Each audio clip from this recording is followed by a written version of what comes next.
Hey there, Squirrel Army, how's it going? Today I want to talk about Route. You can join the Squirrel Army by subscribing. Alright, so Route, it's a 5 mana Wrath of God effect, but you can pay 2 more mana to make this an instant speed Wrath.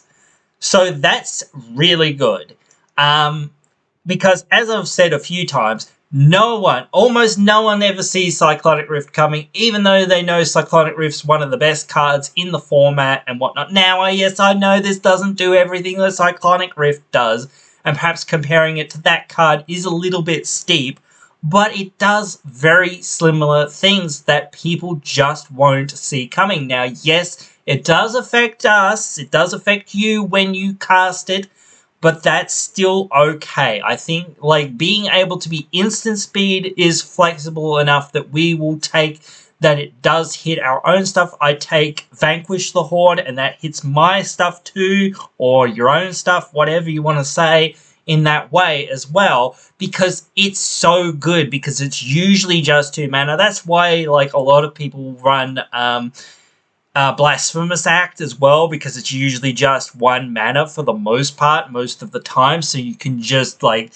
get away with being able to cast it for that 1 mana, then rebuild. Yes, sure, you can't really get around the costs of this card that much in that regard, like Vanquish or like Blasphemous Act, but still, that's fine. We will take the fact that this is instant speed, and we get to potentially rebuild first, or at least we get to plan around when we are wrathing. We are wrathing when it is most advantageous for us, so that we know we can take advantage of what's going on in the board state and whatnot as much as possible. And for a card that's like literally only like under $1, this is a great card that people have forgotten about that exists. It's like not the best card in the world, obviously, but again, it's really, really useful because you can just do all these great things with it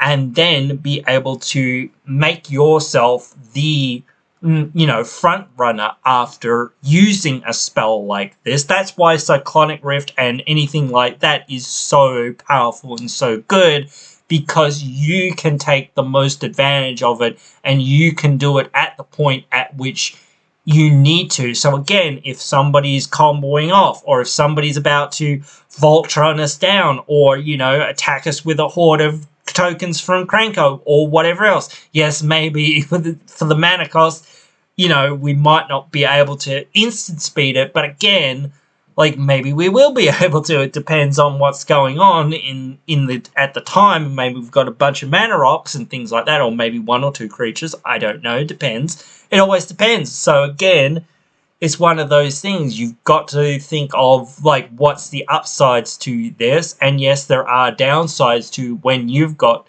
the biggest board, but then you probably won't play it. Like, if you're in a deck that doesn't have many synergies, or you're just looking for another Wrath that's pretty okay, I think that this is really, really good, because, again, like, just being able to, like, it's like a board wipe that's an effective fog as well, and I would definitely pay up for both of those effects at the same time. I'm not a huge person that runs a lot of fogs, but I have decided that fogs are pretty decent to run, and like Aetherize and things like that are cards that some people do tend to run. Yes, they are a couple of mana cheaper than this, but they only affect that one person, and they only affect that one person for a turn or two, or whatever it is, until they can redeploy their hand, unless they have to discard or whatever it is, but still, like, that's usually not that big of a deal for the most part,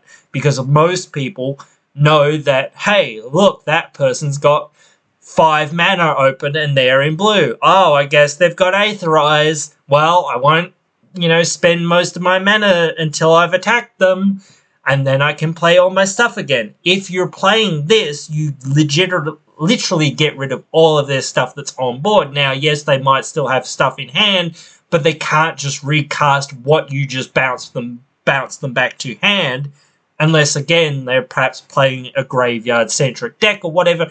And yes, of course, exiling-based effects are very good, certainly, but when you're in a deck and you want to recur things as well from your own graveyard, it's a little bit tough to say, well, I'm going to put this exile effect in there and then be sad when I don't get to return my own stuff later on because I've got recursion effects too, because a lot of decks want recursion effects and probably need recursion effects as well. So it's just one of those things where you do want to think about, like, not just going, well, I'll put all these exile effects in, when you also have synergies with putting in things in the graveyard or being able to get things back from the graveyard. But maybe you don't care, maybe that's not the biggest concern, but maybe it is. Like, that was one of my concerns. I just didn't want to exile my own stuff.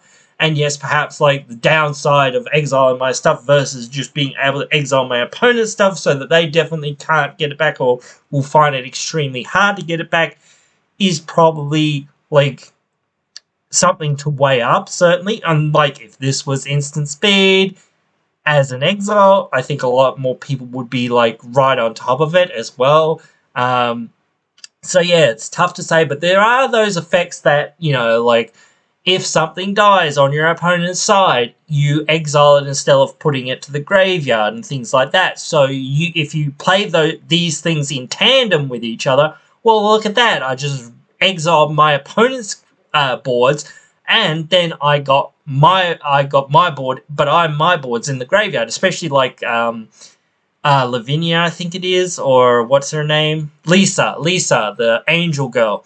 When your opponent's stuff dies, they get exiled, and when your stuff dies, it comes back to the battlefield. So what's that? None of my stuff really died, and all my opponent's stuff just got exiled. For that deck, like that commander, this would be amazing, especially like something like almost any board wipe would be really good with that commander, because you're just going to wrath your board, and yes, maybe you lose your commander, but whatever, you just get it back in a turn or whatever. That doesn't matter. And again, like, if you're playing this at instant speed, well, what's that? It's my turn again? Oh, okay, I'll get my commander back or whatever or whatnot, and boom, I've still got my board and they can attack. So, like, again, in that deck, it's like super busted, but certainly there are a lot of decks that would still want this because they're playing around with, like, graveyard effects or whatnot. So again, I think it's real good. You guys can let me know what you think, though. Write your thoughts down there in the comments below. And hope you guys have enjoyed this one, and hope you guys will join me again in another one.